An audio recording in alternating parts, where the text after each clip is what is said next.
গোলাঘাটত শিৱসাগৰ বিধায়ক অখিল গগৈ ডাঙৰীয়া একালৰ সুহাত সতীৰ্থ শ্ৰমিক নেতা অমিত নাগ অনন্ত কুমাৰ দীপক লগ পাই উৎফুল্লিত বিধায়ক অখিল গগৈ ঐক্যবদ্ধভাৱে গোলাঘাট চাহ শ্ৰমিকৰ লগত কাম কৰি যোৱাৰ আচ্ছা অখিল গগৈ সংগ্ৰাম সমিতি চাহ শ্ৰমিক মুক্তি সংগ্ৰাম সমিতি নাৰী মুক্তি সংগ্ৰাম সমিতিৰ মানুহখিনি আজি আকৌ নতুনকৈ এবাৰ লগ হ'ল আমাৰ অমিত আকৌ গোটেইখিনি মানুহ অনন্ত দা গোটেইবিলাক আমি আকৌ এবাৰ লগ হ'লোঁ আকৌ সকলোৱে এতিয়া সমূহীয়াভাৱে ঐক্যবদ্ধভাৱে আমি কামখিনি আগবঢ়াই লৈ যোৱাৰ চেষ্টা কৰিম আগন্তুক ২৬ৰ নিৰ্বাচনত কাৰ্ডখল খুমটাই সমষ্টি ৰাইজলৰ নেতৃত্বত যাব নেকি খুমটাই সমষ্টি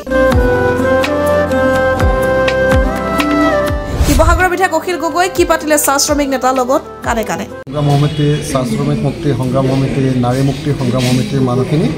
আজি আকৌ নতুনকৈ এবাৰ লগ হ'ল আমাৰ অমিত আকৌ গোটেইখিনি মানুহ অনন্ত দা গোটেইবিলাক আমি আকৌ এবাৰ লগ হ'লোঁ আকৌ সকলোৱে এতিয়া সমূহীয়াভাৱে ঐক্যবদ্ধভাৱে আমি কামখিনি আগবঢ়াই লৈ যোৱাৰ চেষ্টা কৰিম বিশেষকৈ এইখন চৰকাৰে যিটো প্ৰতিশ্ৰুতি দিছিলে যে চাহ শ্ৰমিকৰ মজুৰি ৩৫১ টকা কৰিব কিন্তু এতিয়ালৈকে নকৰিলে আমাৰ এটা প্ৰধান দাবী আছিলে যে প্ৰত্যেকটো চাহ শ্ৰমিকৰ পৰিয়ালক মাটিৰ পট্টা দিব লাগিব কিন্তু এতিয়ালৈকে সেইবিলাক কাম একো কৰা নাই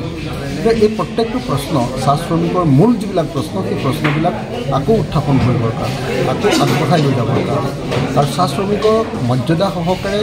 বসবাস কৰাৰ স্বাধীনতা দিবৰ কাৰণে আমাৰ যি সংগ্ৰাম আকৌ আৰম্ভ কৰিব লাগে সেই সংগ্ৰাম পুনৰ আৰম্ভ কৰিবৰ কাৰণে আজি আমি এতিয়া কথা বাৰ্তা পাতিছোঁ আশা কৰোঁ গোলাঘাট জিলাত চাহ শ্ৰমিকসকলৰ যিবিলাক প্ৰশ্ন আছে সমস্যা আছে সেই সমস্যাবিলাক সমাধান কৰিবৰ কাৰণে আমি ঐক্যবদ্ধভাৱে আগবাঢ়ি যাব পাৰোঁ